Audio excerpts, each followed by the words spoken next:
আসসালামু আলাইকুম। নতুন একটি ভ্লগ নিয়ে আপনাদের সামনে হাজির। আজকে আপনাদের নিয়ে এসেছি গাজীপুর চৌরাস্তা থেকে একটু দূরে একটা সুন্দর জায়গা। এই জায়গার স্থানীয়দের মুখে মুখে বলা যায় ভাঙ্গা ব্রিজ। শুনতে খুব সাধারণ লাগলেও এই জায়গাটার মধ্যে আছে এক ধরনের প্রশান্তি, প্রকৃতির টান, এক ধরনের নীরবতা, যা শহরের কোলাহল থেকে মুক্ত, যা শহরের কোলাহলে পাওয়া যায় না। সকালে ঘর থেকে বেরিয়ে ছুটে চললাম, রওনা দিলাম। রাস্তার কিছুটা ভিড়, কিছুটা ধুলাবালি, কিন্তু মনে ছিল শুধুই কিছু দেখার আনন্দ। গন্তব্যের কাছাকাছি আসতেই একটু পরিবর্তন টের পেলাম। ধীরে ধীরে দোকানপাট কমে গেল। রাস্তার পাশে ধানক্ষেত আর গাছের প্রকৃতি। যারা এখানে আসে তারা মূলত আসে নদীর পাড়ে কিছুটা সময় কাটাতে, নৌকায় ঘোরাঘুরি করতে, ছবি তোলা নিয়ে কেউ ব্যস্ত, কেউ আবার গান করে। নৌকাগুলো বেশ রঙিন, ছোট্ট ছোট্ট ছই দিয়ে ঢাকা, আর মাঝিরা বেশ আন্তরিক।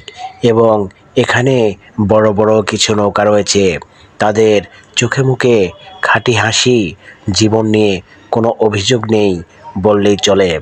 আমি আর আমার বন্ধুরা একটা নৌকা ভাড়া করলাম। মাঝি বলল পুরো চক্র ঘুরে আসতে সময় লাগবে প্রায় 30 মিনিট। নদীর পানি শান্ত, মাঝে মধ্যে পড়ে গাছের ছায়া, যেন একটা ছবি আঁকা হচ্ছে সামনে। নৌকায় বসে থেকে এক সময় চুপ করে গেলাম সবাই। কারো মুখে কোনো কথা নেই, শুধু পানির শব্দ আর নৌকার মেশিনের শব্দ। এই নীরবতা আসলে ভীষণ সুন্দর। শহরে থাকলে যা একেবারেই অনুভব করা যায় না।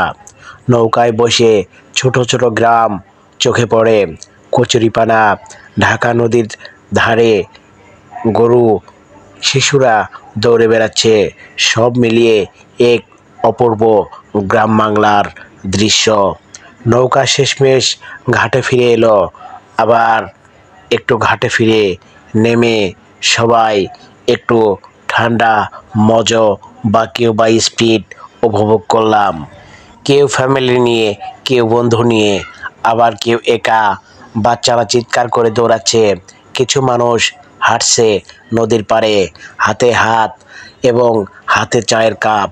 ছবি তোলা নিয়ে খুব ব্যস্ত, কেউ ফোনে কথা বলছে, কেউ ক্যামেরা নিয়ে ঘোরাঘুরি করছে। এই জায়গাটা নিছক ঘোরার জায়গা না, এটা এক একজনের জন্য এক এক রকম অনুভব। কারোর জন্য এটা প্রশান্তির, কারোর জন্য স্মৃতির, কারোর জন্য আবার নতুন করে বাঁচার অনুপ্রেরণা। ব্রিজের পাশে কিছু দোকান, চা, মুড়ি, পেঁয়াজু, খুব সাধারণ কিন্তু একেবারে বেশি স্বাদ। এক কাপ চা হাতে নিয়ে নদীর দিকে তাকিয়ে থাকতে সময়টা বেশ থেমে গেল। সুন্দর উপভোগ করলাম। এবং এখানে পোড়ামাটির কিছু চাও রয়েছে, যেটা খুবই স্বাদ এবং দুর্দান্ত স্বাদ। বিকেলের সূর্যের আলোটা পড়ছে নদীর উপরে, ঢেউয়ের সঙ্গে সূর্যের কিছু সুন্দর একটি মুহূর্ত আমরা উপভোগ করলাম। এবং এখানে নামার পরে রাস্তার পাশেই বিভিন্ন দোকানপাট, বিভিন্ন সামগ্রী, ফুলের দোকান এবং বিভিন্ন ছোট বাচ্চাদের বেলুনের দোকান এবং বিভিন্ন আচার সামগ্রী এখানে বিক্রি হচ্ছে। কারণ এখানে আগে জনসমাগম ছিল না, বর্তমানে এখানে কিন্তু পরিবার পরিজন নিয়ে সবাই ঘুরতে আসে।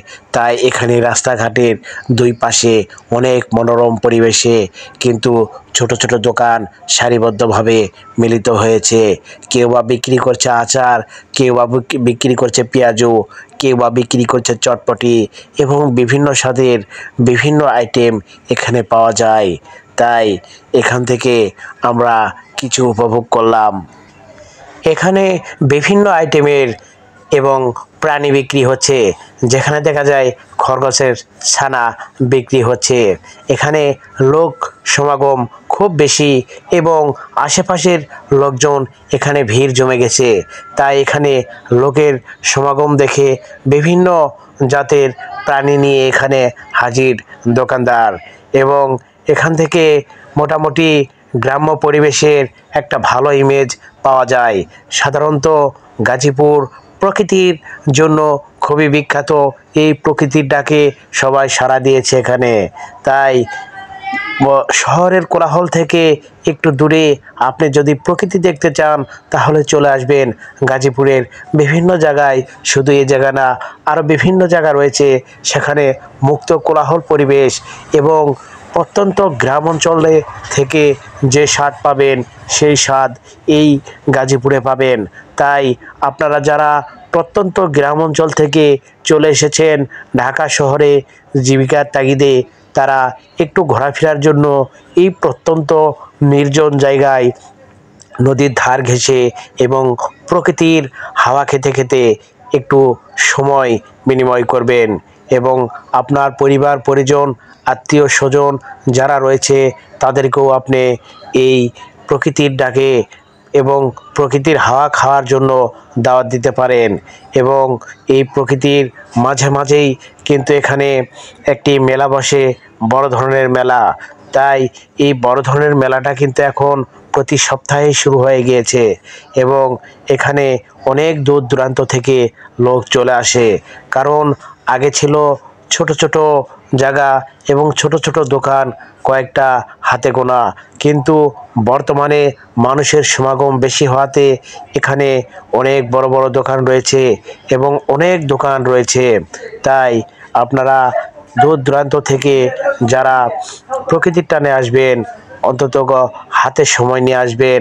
হাতে সময় না থাকলে কিন্তু সন্ধ্যা হলে আর এখানে কেউ থাকবে না, কারণ খুবই নির্জন জায়গা। এখানে সন্ধ্যার পরে লোকের সমাগম কিন্তু থাকে না। আমি এই চ্যানেলটিতে ব্লগ ভিডিও আপলোড করব, আপনারা দয়া করে চ্যানেলটি সাবস্ক্রাইব করবেন এবং ভিডিওগুলো উপভোগ করবেন। এই ভিডিও যে যেখান থেকে দেখছেন দয়া করে একটু কমেন্ট করে জানাবেন যে কে কোথা থেকে আমার এই ভিডিওটি দেখছেন। আমার ভিডিওটি যদি আপনাদের ভালো লাগে কমেন্ট করে জানাবেন, এবং খারাপ লাগলেও আমাকে কমেন্ট করে জানাবেন, এবং চ্যানেলটি সাবস্ক্রাইব করতে ভুলবেন না। তাই আপনি ভিডিওটি দেখার পরে চ্যানেলটি দয়া করে সাবস্ক্রাইব করে যাবেন এবং পাশে থাকবেন, এবং নিত্য নতুন ভিডিও আপলোড করব এই চ্যানেলে। আপনারা যারা দর্শক শ্রোতা আছেন তারা দয়া করে একটু কমেন্ট করবেন যে কে কোথা থেকে আমার এই ভিডিওটি দেখছেন। কমেন্ট করলে আমি বুঝতে পারবো আমার ভিডিওটি দেখে আপনারা হয়তোবা খুশি হয়েছেন, না হলে অখুশি হয়েছেন। যেটা আপনাদের ভালো লাগবে আপনারা কমেন্ট করে আমাকে জানাবেন যে আপনার ভিডিওটা ভালো বা খারাপ।